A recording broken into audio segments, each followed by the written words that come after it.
Awesome. Chelsea, thank you very much. Johnny, thank you very much for having me. I know it's a risk. We'll see in 45 minutes if that was what you wanted or not, but thank you very much for having me. Ontario Soccer, thank you very much for having me. I have to do some housekeeping work first. I wouldn't be here without a team. I do nothing without a team. Taryn, Elizabeth are my team. Thank you very much. Willie Cromack is my team. He is my foyer into soccer. He and I talk every day, and he says, you can't do that. You need to understand this. So he is who onboards and educates me. So thank you very much for that. Also, Matt F, if you're here. Is Matt F here? Yep. Standing up in the back, hair straight up, slick back, looking good.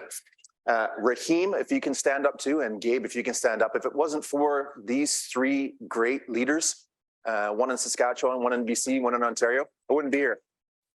Thank you very much. Thank you for having the courage to have courageous leadership. Thank you for the courage to go outside of the box, outside of the traditional box, the way you've always done things. And thank you for welcoming us in and having dialogue. We don't have to be right all the time, and I'm not right all the time.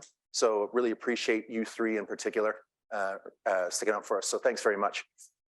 Okay, here we go. So experience-wise, you heard some of my experience, but what you didn't hear was that I've made millions of mistakes over my lifetime. And we'll talk about some of those today, because if you don't make mistakes, you're not trying. You don't have to be somebody to step in the ring, but when you step in the ring, you better be prepared to become somebody. So I say that to all the young people that are out there, and we always talk about that. Never be afraid to step in the ring, to do more, to go to that next level. Sarah, with the position in Canadian soccer. Matthew, congratulations to you with your position. It's going to be great. Those are great additions. And everyone else, like the Hollies and Matt Greenwoods. I'm not sure if you're out there or not, but I'm not a soccer person, and I know about you because I know what you're doing, and you're challenging yourself to get to that next level. So thank you very much for doing that. And everyone else that does that too. Just because I didn't call your name doesn't mean I don't appreciate you doing that. So I don't take myself too seriously. We have got lots of experience, and experience is just that. It's experience. At the end of the day, I'm here to share some experience. And if you take one thing and you implement it, you're going to be better. One thing. So just think about that one thing. A little bit different. Nobody likes to be lectured. Put your hand up if you like to be lectured. Exactly. So I'm not here to lecture you. It's a bit of a conversation, different keynote. I will ask questions. I will look right at you. If you try to look away from me, I'll walk closer to you. If you try to be on your phones or don't want to participate, I'll call you out. Guy sitting beside the guy in the red, yeah, you. So I'll do that because this is dynamic, and it's all about getting something out of it for you, not me. Okay, everyone good with that? Thumbs up? Perfect. All right, so the first thing that I want to talk about is being a learning leader. So I was on my way to give a talk to a bunch of coaches who I won't name the sport, and I said, what the hell am I going to tell these coaches? They're experienced, they're in a sport that I don't know a lot about, and so I better do some research. So I started doing some research, and I read the book by Tim Elmore called The 8 Paradoxes of Effective Leadership. And I listened to something in that book that I wanted to replicate, but I said, why replicate it? I'll just actually copy it, and I'll start the whole thing because it'll level set for those coaches, and I think it'll be level set us for this entire weekend. So we're going to listen to it, and then we're going to talk about it. So let's talk about some ideas for becoming a learning leader. The first step toward becoming a learning leader, managing emotions. Now let me explain why. The prerequisite for remaining a learner while you're a teacher is emotional security. If you're an insecure leader, you'll soon begin defending your past ideas. You'll feel threatened or even displaced if someone has a better solution than yours. To preserve your own turf, you'll stop listening to others. Haven't we all done that? I've watched teacher leaders become embarrassed and humiliated when a team member offers a better insight to the conversation. When their ideas are challenged, they reveal their true colors, becoming defensive, irrational, and even emotional. Why is this? When your competence is challenged, your amygdala lights up inside your brain, and you shift into fight or flight mode rather than relying on the rational part of your brain. You spiral into survival mode, preoccupied with how you appear to others rather than securing the best idea, regardless of who it comes from. Soon, you'll feel the need to dig your heels in and stick to your guns when people question you. Frankly, I do not know one teachable leader who isn't also an emotionally secure person. This step is all about growing your emotional intelligence. So emotional intelligence, you're going to hear a lot about that coming up. We've just come through a pandemic. What we don't need is more technical, tactical. That's been covered really, really well by a lot of the organizations at the local, provincial, and national levels of all sports. So learning leadership, I just want to take a little poll. Who in here commits for the next 3 days to being a learning leader? Can you please put your hand up nice and high? Nice and high. If you commit to being a learning leader. Now, keep it up, please. Keep it up. I want you to look left and I want you to look right and look at each other. And when you hear a colleague say something disparaging or, oh, come on, who's that guy? Oh, then you call them out. You have that A word that we don't like in sport, accountability.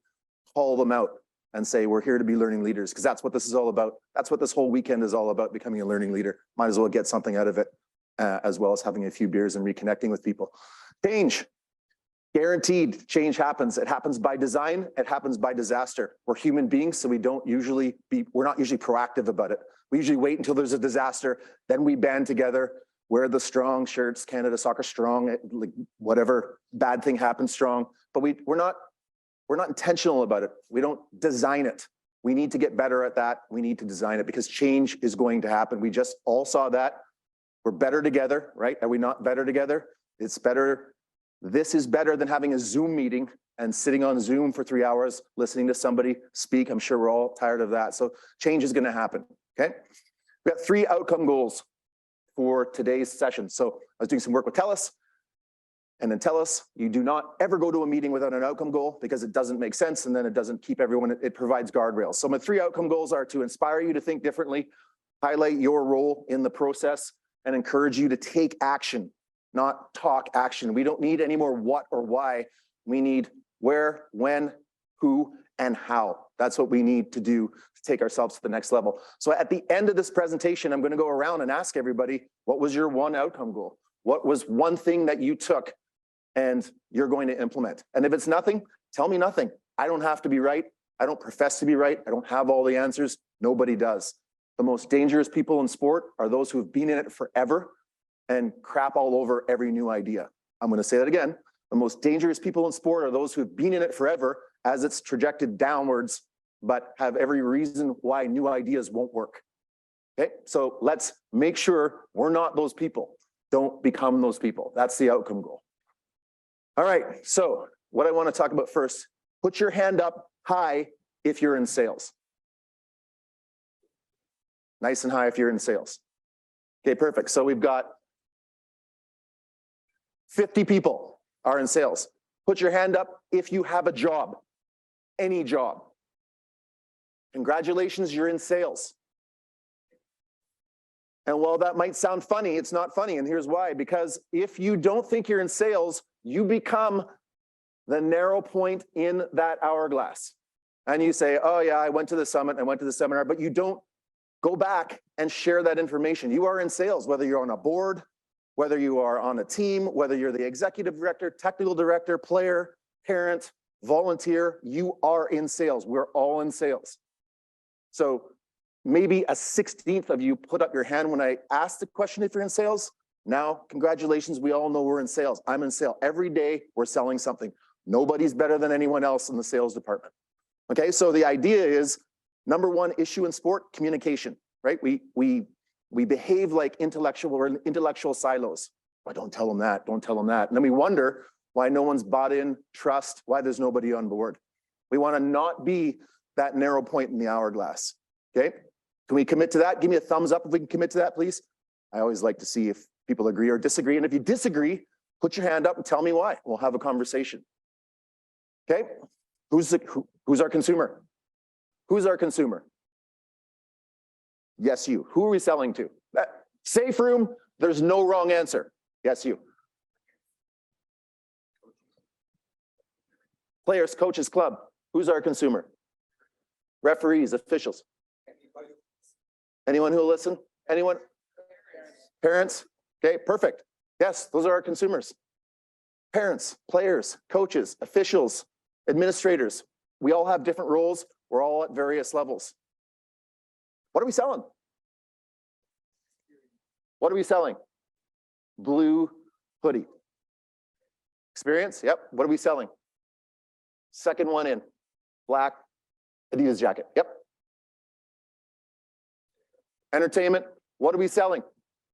What's everyone in this room selling? There's no wrong answers. What do you think we're selling? Someone in the back row, yep. Connection. This corner, what are we selling? Fun. Leadership. Dream, potential. Awesome, okay? So it's the 20, everyone knows the 20-80 rule in business? If you don't know the 20-80 rule, 20-80 rule is 80% of everything that gets done by 20% of the people. Guaranteed, know that. I ran a business. If anyone here has run a business, you'll know that 2 people out of 10 in your organization are the go-to people that will get stuff done. And if you have more, awesome. But if you don't have more, that's a 20-80 rule, okay? So essentially, when we're talking about you showed up. Like, there's way more people from Ontario in the soccer system than are sitting in this room tonight. You are the 80%. Okay, you're the 80%. 1/16 of us realize we're in sales, and then we're not aligned on what we're selling because we're selling a whole bunch of different things, which is okay. But what if we were aligned on what we were selling? Would we get further? Would there be less issues? Would there be more clarity for people? Okay, so that's what we're going to talk about. So before we actually talk to our consumers and talk about what we're selling, what do our consumers want? And that's been studied. So this is not Matt's thoughts, it's what has been studied. So Visick and Manick studied what players value most. Fun, friends, fair play, finishing the season better than they started, right? And friendly competition. Does anyone have any arguments against that? Do we all agree that that's what players want? By the way, housekeeping, you get the slides. So relax, enjoy, be a part of the whole conversation too. This is what players value the most, okay? 5 things, if maybe they're in the top 10. What do parents value the most? Okay, what do they value the most? Safety, fair play, opportunity, competition, and development. Even though if you ask parents what development means, they probably couldn't tell you exactly what development means, but that's what they value. How do we know? Our friends at A Better Way, ask them. They asked 1,000 parents. Okay, so Visick and Manick asked 5,000 kids. Okay, so what do coaches value the most? Because we asked coaches, player respect, parent respect, club support, mentorship, continuing education, which is development. We're in a business. I just want to take a little sidestep here. Put your hand up if you do not think we are running a business. If you do not think we're running a business. Any time where there is an exchange for product or service, we're running a business. Okay, so we're running a business. Some of us don't know we're salespeople. We didn't really have a consistent what we're selling. What was one of the things that came up from parents, players, and coaches? What's the one consistent thing they all want and value? Louder, louder. One more time. We are in the business of development. That's what we're in the business of. What does that mean? How do we define development? How would you define development? Safe room, no wrong answers. Yeah. How can it be simple? Best education. Best education. Yep, best education. How would you define development? Okay, over here. Community, yep. One more, over here. How would you define development? Yep. Mentorship. Okay, perfect. What's hard about development is hard to quantify, correct? How about if we define development as finishing the season better than we started across a mutually agreed upon set of development criteria? Can everyone get along? Can everyone get on with that? We finished the season better than we started across a mutually agreed upon development criterion. Yeah, buy it, Johnny, buy it. Peter, in? Okay, that's the top, good. You guys in? Yes, Brandon, third. Yep, perfect. Okay, so when we go to we get asked to go to clubs and speak, and we do, and whether it's a academy or whether it's we go to a community club, and they'll say, we're losing all our kids to the academy. What are we going to do? And we say, well, why don't you focus on development in your own club? Why don't you focus on measuring the progress of the individual at the end? Because what you're doing in a community club more than not is that at the beginning of the season, what does every coach say? We're going to win the championship. We're going to win the title. So if 100 teams are saying that, there's 99 losers. But if we actually focus on individual development and we baselined the start of it and we reevaluated mid-season and the end of season, how many winners would we have? Infinitely more winners. High performance, participation doesn't matter. I am not anti-high performance, super competitive. We'll be playing cards later or something, you'll see, like scary. So I'm not high performance. But what I am also not is leveraging the 98% to fund the 1% and then not delivering back to the 98%. That's not fun. That is not giving those stakeholders what they want. Okay? Pretty simple, right? And I understand, I'll say it again, that you are the 80%. So I get that what I'm saying to most of you is like, yeah, we already know that, thanks. But what we want to talk about with that lens, if you can take that away all weekend long and put it against every time you're listening to a keynote, every time you're listening to a speaker, every time you're reevaluating what you're doing, your plan, your strategic plan, all of that stuff, that's important. Okay? Is there any questions around that? Does anyone? Yes, good. Twice you've described the Pareto principle, the 80-20. Mm-hmm. But twice you said that when you said 20. My bad. Thank you for correcting. Yes, you're the 20. Sorry. I told you I was going to make mistakes. I appreciate you correcting me.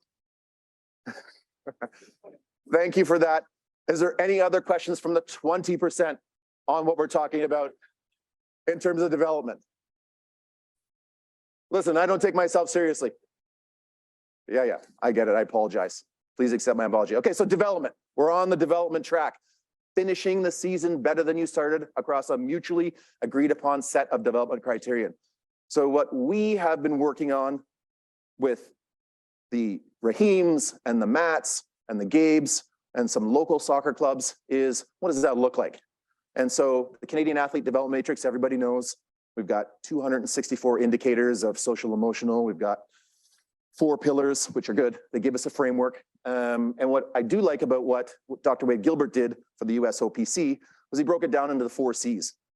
Okay, competence, physical and technical tactical. Confidence, which is the mental psychological. Belief, resilience. Character, which is the mental leadership. And connection, which is a social emotional connection. And then we added culture, because without culture, which we're going to talk about tomorrow, Karen, Elizabeth, and myself, hopefully you can join us, because we're going to talk about if you don't have a culture, you got nothing. And we're going to talk about that today, and we're going to talk about that tomorrow, and hopefully you glean some information and take it back to your club, your association, your board, your membership, and you can implement some of that stuff. But this is the new menu, and you're going to see it across a variety of different sports, because we're working with a variety of different sports to bring this to life. Because how do you quantify the soft skills? How do you quantify leadership? It's objective. So we're going to give you some examples from some organizations that have done that. And I will say right now, we've had some really great work with Tennis Canada. We've built this, baked this into their new version 300 long-term athlete development pathway. It's called the whole development pathway, the whole player development pathway from Tennis Canada. So it's going to be coming out. And wouldn't it be great if Soccer Canada, if Hockey Canada, if every single sport took the same approach with development and then got down to how we're going to do that? Wouldn't it be great if, just like swimming, your athlete's child got a report card, your coaches got a report card of, hey, this is where you started, this is where you are right now, and this is where you're going to be at the end? I think so. Okay, so simplifying it. We didn't just do it for the players, we did it for the players, parents, and coaches. We use athlete and player. We use them interdependent, like some people don't, I'm not an athlete, I don't want to be called an athlete. Okay, fine. Player, parent, coach, and then the club. So the club starts with culture, operations, reporting, and execution. That's the core concept of the club development, which we're going to talk about tomorrow. And then what we've done with our partners is really try to start drilling down into this and really at a grassroots level, because a lot of the stuff that we do in Canada is saved for the high performance level, which is fine, but it also needs to be at the wide end of the funnel so that we get more people up there, okay? So this is what we did with the PGA. So we went with the PGA and we said, okay, let's start with 3. And what we did was we worked with their team to say, these are what we want to look at in terms of competence at the learn to play section. And we defined it and then we quantified it. Initial, emerging, competent. Red, yellow, green, super simple. And we got, well, how are you going to do that? It's subjective for the coaches. We got the players to self-identify. Where are you? Where do you think you are on this skill? And then we get the coaches to self-identify, and they get a progress report. So at the beginning of the year, of the season, we go through that. We take one strand of where they are for each player, and we go through that, and we add the technical, tactical, and we add the physical. I know what some of you are thinking, holy smokes, that's a lot of work. We've talked to coaches about that, and coaches are like, well, I'm not giving up a practice to do this evaluation. Then what are you doing? What are we doing then? We're just turning on the faucet, collecting registration, putting on the swag, going through the season, getting the best of the best out, discarding the rest, and repeat, rinse and repeat. That's what we're doing. If we're not prepared to deliver against what our consumer wants, we're going to continue to see the decline of the participation and interest and value for sport. And we're competing against other things, which everyone here knows: TV, cell phone, all of these things, truancy, just general lackadaisical, all the reasons that kids don't play sports. So this was great because this is an organization who doesn't have to do this, but they are doing this and they're being the example. So why not follow the example? Okay. Hi, ladies. What we're currently serving in Canadian sport is a meatless hamburger. Okay, this is what we're currently serving. We got the swag, we got the showcases, we got the promise, we got Team Snap tournaments, we got the celebrity coaches, no meat. I want you to take this. Where's the beef? I want you to take this into this weekend. Challenge me if you disagree. And if you're doing something that does have meat, great. But by and large in Canadian sport, we're not serving up the meat. There's no development. We're not tracking it. We're not measuring it effectively. We're not recording it. Okay? We're just not doing that. So it's an opportunity. It's not a shame. It's just an opportunity. Do you think kids want this burger when they think about a hamburger? No, they don't. So think about this all weekend long. And am I delivering value?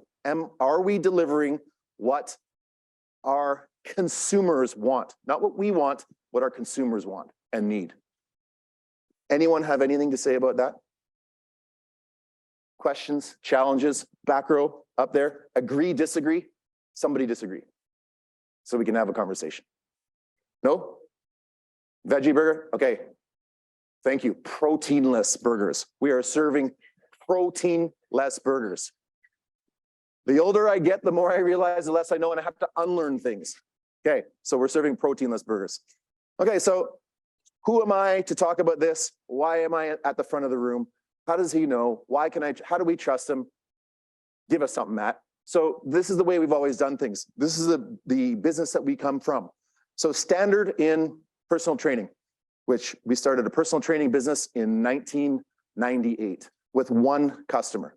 And what we wanted to do was exactly opposite of what everyone does, which is sell the membership, hope they don't show up, and then we've got recurring membership. And we said, no, that's not, what is that? What kind of business model is that? Let's do the exact opposite. Let's invest in the consumer. Let's make this not about the celebrity personal trainer with the six-pack and big biceps. Let's make this about the consumer. We're gonna take it to the consumer. So we did. And what we did was what is now called transformational coaching. So when we started our business in 1998, we said there's 5 spheres that comprise the most important thing in your life, which is you, the physical, social, spiritual, emotional, intellectual. And we're gonna bake those into our training and we're gonna deliver that. And you might say, well, spiritual, like Come on, how does that work? We didn't break bread with a pastor after the training session. What we did was we hiked. We took 125 people to the bottom of the Grand Canyon every year for 10 years. And we had a beginner group, an intermediate group, and an advanced group. And the beginner group went a quarter of the way down, and then they came back. Intermediate halfway down and came back, advanced all the way down. And what we've done, unbeknownst to the people that had come with us, was we had connected with their spouses and partners and said, we want you to write a letter and say all the things that we should tell our spouses, but we don't, and we take it for granted. So we want you to write a letter. And they wrote a letter. And so Johnny and Matt are hiking down. He has no idea what's going on. It's baking. He's exhausted. He gets to the bottom. He's with 100 people he doesn't know, and he gets a letter. And we say, Johnny, read that in front of everybody. And Johnny reads it, and he has this big transformational moment in front of everybody. And it literally changed people's lives. And we did that over and over and over. So that's what we did. In terms of, the emotional and social, we created a community. So every community we went into, instead of doing what everybody else did, which was, don't go to those guys that are personal trainers, they'll hurt you. Come to me, I'm the physiotherapist. Come to me, I'm the nutritionist. Come to me, I'm whoever. Instead of doing that, what we did was we went into communities and we got everyone together. And we said, hey, bike shop, we have a whole bunch of consumers that we want on your product. And what we'll do is if you supply us with bikes, then we'll get people on your product, and people will be on bikes, and then we can go on tours, and then we can have spin classes, and we brought the community together. So walked into the bike shop, 1999, sat down with a guy, and I said, what are you doing? He goes, well, we're sponsoring the high performance athletes. That's where we sponsor. And I go, well, did they give you anything? And he said, no, they don't give us anything. I go, yeah, exactly. And I've been in races with them, and they're a-holes. Like, they're not representing you very well. Instead, what we'll do is we'll get all of our consumers in. Little did he know that I already back ordered a whole bunch and said, I'm going to go broker this deal. Get ready. I said, what if we bought 10 bikes off you in over the span of a year? He goes, well, if you bought 10 bikes off me in the span of a year, I'll give you as much free swag and gear as you want, and I'll give all your trainers and we'll outfit all your facilities. I go, fine, perfect. And he kind of said, yeah, see you later. So he went away. And we said, okay, guys, go down and gals, go down and pick up your bike from Willie's Bike Shop. And at the end of the year, first year, Willie did $250,000 in his bike shop. We created a community. More important than the dollar amount that he did, he gave people instruction, comfort, service, etc. We did the same thing with run shoe stores. We did so every community that we would go into, remember we started with one customer, and we would go into communities and we would build communities. So we were in the business of teaching and coaching young people and coaches how to develop relationships with some of the most successful and influential people in their communities. And that's why I get to stand here today. Did it work? Absolutely, and we're going to get to that in a second. What we were massive on is culture, and I apologize. I have a bad habit of swearing. I've done pretty well so far, but I have a bad habit of swearing. One day we were sitting in our shop, and the guy was on a bike, and he's riding, and he looks at me and he goes, how do you get all these people online? It must be an inordinate amount of work to get all these people rowing in the same direction. I said, yeah, it's work. It's hard work, but it starts at the top. It starts at the top. You got to be hungry. You got to be humble. So I don't take myself seriously. You got to be humble. And basically, it's about servant leadership. So it's not about the Matt Young show. It's about Matt Young empowering other people to be their best and to accomplish and see their goals. So he's riding and he goes, well, what do you do? And we go, we have a 24-week partner program. We had everything dialed. How do you get these trainers to execute this? And he's riding, and I said, yeah, we'll show you. So we sat down, we talked to him, and he goes, well, I'm not going to do that with my company. I'm going to do something a little bit different, but thank you. You give me a good idea. Invest in your people, and then your product will take care of itself. His name was Chip Wilson, and he was the owner of Lululemon. Now, Chip took it way farther than we did, but that's not the point. The point is that it works in any organization at any level. What do we tend to do in sport, in youth sport in our country? We turn on the faucet for registration, because that's going to happen at that time. We collect the revenues, they get the swag, the coach comes down, 24-hour rule, don't talk to me. If you want to talk to the manager, talk to the manager. This is what we're going to do, blah, blah, blah, blah, blah, blah. Same thing, we rinse and repeat. So we're going to talk tomorrow about culture and setting the culture, because it's critically important. And just in case nobody in here has been reading the newspaper, Canadian sports got a long way to go in shoring up our culture in and around sport. A long way to go. And it all starts at the top with the leadership and filters down. Okay? So did it work? And I hope this works. Did it work? Well, we toured 5 continents in the world. If money is a motivator for anyone, we did $100 million in sales in 20 years. We basically got an MBA in business from making mistakes. We generated over $250,000 in each community we went into a year because we tracked it. And most importantly is we facilitated thousands, and I mean thousands of personal experiences. If you came into our shop, the only thing we asked was, what have you always wanted to do from a physical fitness standpoint that you don't think you can do? And what have you always wanted to do from a physical fitness standpoint that you've never prioritized? Those are the only 2 questions that we asked. And then we set the wheels in motion. The gym was a conduit to people's self-actualization and personal growth. And you heard the two gentlemen start talking. Is this for personal or professional growth? And it was both, because those spheres, if you're doing better personally, you're doing better professionally. We could tangibly track someone's personal progress because every 2 weeks they would come in and the first thing they would have is a haircut. Guaranteed. It was like clockwork. They come in, we were like cheers. We'd yell out their name every time. They'd be, this is weird. It's like a little cult. And then by the end of it, 3 or 4 months later, they'd stand at the door if nobody yelled their name, and they'd wait until someone yelled their name. And they came in, they had confidence, they got a haircut. People go, oh, haircut, oh. And they would be all embarrassed, but they were part of a tribe and a part of a community. And that's what we need to do in sport. We need to do that. We need to develop that community so that when every kid, regardless of their dream, regardless of their skill set, feels 10 feet tall every time they come in. That's our goal, 10 feet tall. The high performance kids are gonna take care of themselves. They're gonna find a pathway. As a matter of fact, the best thing we can do is get out of their way. We put too much stuff in their way. Nobody that's a high performance player has had to be pushed. They had to be supported, but they have that internal drive. That's what differentiates high performance players from the rest. They have that internal drive. They know, they want it. Recognize that. Nurture it, but don't get in the way. So was this effective? Yeah, this was effective. If you look at the retention of the trainers, if you look at the retention of the clients, super effective. So that's what allows me to stand up here and talk about this. Culture is not something that you can stand up and preach because you read it out of a book or you heard it somewhere. You got to live it, and you got to live it every day. And people go, well, that's almost impossible. It's the same thing as doing it the opposite way, except it's the exact opposite. So all of the things that you have to do to create and live a positive culture are just exact opposite of what you don't do.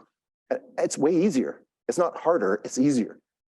You're not putting out fires every day. You don't have those parents. We all laugh. We did at the beginning. As soon as someone said parents, everyone, oh, parents, oh my God, they're crazy. Why are they crazy? Because they don't know what the hell's going on. Because we don't tell them what's going on. We don't bring them into the process. We don't give them responsibilities.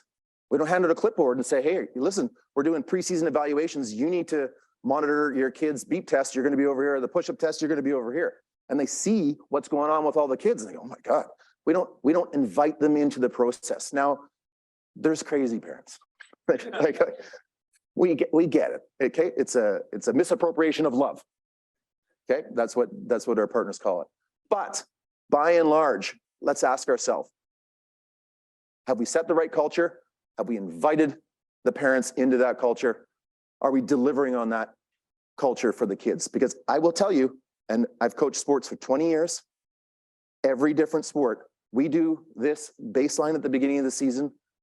We have the preseason meeting with the parents, the kids, the officials, and the coaches, mandatory. We will not do that. We got to ask, hey, Matt, can you do parent education meeting for us tonight? Yeah, we're having a lot of problems. Like, okay, perfect. Is it? Yes, we can do it. Optional or mandatory to attend? Well, it's optional, okay? Just the parents or everybody? Just the parents. Like, okay, I'll do it for $5,000. $5,000? That's a little expensive. There's no, what do you mean $5,000? I go, well, you're wasting your time. It's just the people that are already converted that are going to show up there. They don't need the lessons. It's the people that don't. If you make it mandatory to attend, if you have the players, parents, someone from the officiating crew, someone from the administration, and the coaches there. We'll do it for $50, $50. And they go, okay, perfect. We walk in, everyone sits down. It happens to be soccer. They're sitting around in a shoe. Kids in the middle. Parents are the next wave. We start off by asking the kids, why do you play sport? Guess what the kids say? Fun, fun, fun, friends, fitness, fun. We go, okay, parents, what are you doing to support what the kids just said? Parents are like, oh, no, I don't know. Like, oh, we drive them there, we do this. We go, okay, perfect. Great time to introduce you to the 12-word parent vocabulary that you now own. Okay, first one, have fun. Second one, I just love to watch you play. And third one, when they're whining on the weekends, just go play. And we made them say it. Everyone said it. And then we go to the kids, what happens if you're in the car on the way home and your dad starts doing that? And one kid goes, my dad does that all the time. He just yells at me all the time. And you can see a dad just trying to shrink out the back. And so we said, great, what did we say to him? And the kid puts up his hand and goes, that's more than 12 words. And they all laughed. And we go, who do you listen to? Every single kid pointed to the coach. Why? The kids gave the answer. So after this was finished, it's the first time we'd done it. And we did it for decades after that. I was a little worried. I was like, okay, I'm going to get lynched. And kids all filed out, lined up of parents. Don't know if it went over well or not. They came to me and said, that was the best onboarding education we've ever gotten. Thank you for I am that parent. And I just didn't know I didn't know what I didn't know. So thank you, because now I know. And by the way, can I have this? What do I do? So it opens up a dialogue.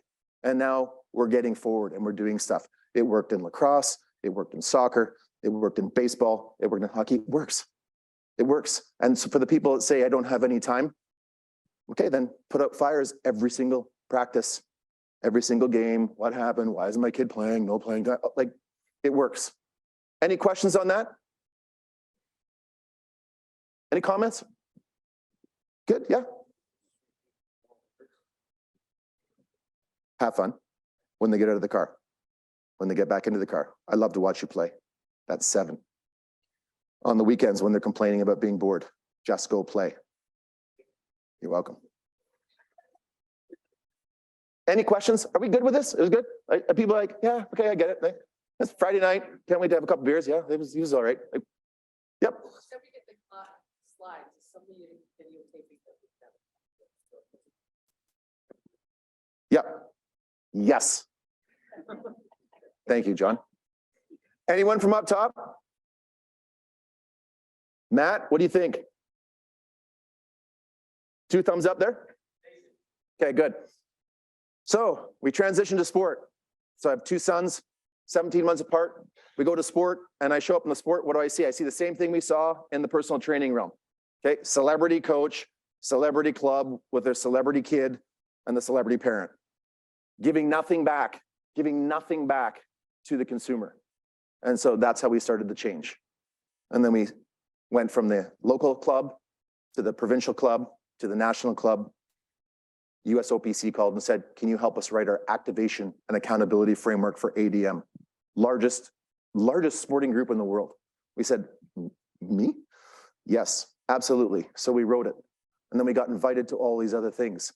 I don't say that to boast. I'm a simple guy. I don't take myself seriously whatsoever. I say that to everyone in this room that doesn't think that they're big enough or belong in the ring. You do. You do belong in the ring. If you're here, you belong in the ring. So make sure when you go in the ring, you know what to expect. Because going in the ring, it ain't easy. It's not easy. The more you threaten someone's existence, the more you will be avoided. Okay? And I know a lot of people in this room, they felt that. But you got to have confidence. You can't wane. The minute you wane on culture, you're done. The minute that cancer creeps into your organization, you're done. You got to cut it out and you got to start over again. I'll say it again. You got to cut it out and you got to start over again. It doesn't work. If you are blaming your teammates for a reason why something couldn't get across the line, you have become part of the problem. If you say, oh, well, just that's so-and-so's kid, you are part of the problem. That's why culture is hard. That's why there's not a lot of great organizations, because it's really difficult. But what you do have the ability to do as a local level and as a local club is really look at your club and tune it up. What's our culture going to be? Who do we want to be? What does that look like? How do we onboard people? And how do we maintain that high status? We were in a conversation today where somebody had to fire somebody, a parent and kid from the club. I'm going to have to tell you to leave. You have to do that because one parent talks to the other parent. We all know how it goes. You got to get on it right away. Okay? Any questions on that? So this is how I transitioned from private business into the business of sport. And I love it. Love what I'm doing. This is what I was made to do. Okay, so what we're going to talk about tomorrow and tomorrow's session is that culture building process. Where does it start? How do we do it? So Taryn and Elizabeth and I will roll through that with executive directors, but it doesn't have to be executive directors. I know at summits, there's so much information and so many great speakers that you have to parse everybody out. I wish it didn't have to be that way. I wish we could all sit in a technical director session. I wish we could all sit in an executive director session. I wish it wasn't siloed, because then everyone would better understand what everyone else is dealing with. That's just me. This is don't worry about it. Okay, so environmental scan, we're gonna go through that tomorrow. I'm running short on time. I don't wanna go over. That's what we'll run through tomorrow in great detail. The elephant in the room. So as it relates to culture, as it relates to what we're talking about, what is the elephant in the room? There's no wrong answer. 3 people. What's the elephant in the room, Melanie, when it comes to culture? No wrong answers. What your culture is and not parents. Yep. Anyone else? Elephant in the room. Yes. Yep. Yep. The elephant in the room is when personal agenda trumps your values. The minute your personal agenda or your personal interest trumps your values and your vision and your mission, you're done. That's the elephant in the room. Remember that. I want you to remember a couple things. I want you to remember the hamburger, the proteinless hamburger, and I want you to remember self-interest. Because at one point, it's really hard. If everyone, who here has kids, put up their hand if you have kids. Nobody wants to see their kid fail. And if anyone here tells you, if anyone he tries to tell me that they wouldn't do that little extra to get their kid over the bump, I'm calling you on it. It's really hard. So we got to know that. But that is the elephant in the room. When self-interest trumps your values, you're done. Slippery slope. Okay, wrapping up. We can be better. We don't need to continue to operate sport the way it's operating. We need to be better. We don't need to continue to see headlines. These are all headlines for the last 2 months. We don't continue to need to see that stuff. What we do need is we need to do things a different way. So I want to leave you with that. You're here, you've invested the time, you've invested the energy. I encourage every one of you to step in the ring, no matter where you are. If you're a board member at the NSO level, PSO level, if you're an executive director, technical director, coach, player, parent, you do not have to do things the way we've always done them. It's not going to work in 2023. The statistics don't lie. They've already showed us that. Let's do things a different way. Let's do things a better way. A better way. A better way. Okay, so thank you very much. I'm going to wrap up, but I'm going to wrap up with outcome goals. I'm going to ask 10 people what one thing was they took away. What's one thing you took away? Think differently. Put up your hand and tell me one thing you're taking away in the back corner. Anyone from that back corner. Gentleman in the blue shirt sitting beside the guy in the white shirt. Yep. Glasses on the head. Yep. I'm going to think about how I can integrate this within my role. Awesome. We're here to help. Over there in the corner. That's 2. Got 7 more. Let's go. We got to get the next panel on. Yep.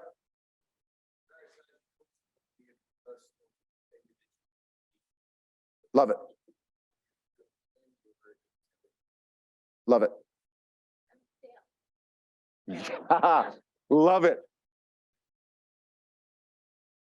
Connecting the children's and parents' ideas with circle and asking the kids why they're there versus why the parents think that they're Love it. Further, Thank you. kids who do everything. That's my favorite slide. Awesome. Yep, every time. Up, top left. 2 more. Yep. Exactly. Thank you, everyone, so much. It's Friday night. We're better together. Thank you so much for having me, and really encourage you all to connect. Remember, everyone in here put up their hand and said they were committed to being a learning leader. Thank you.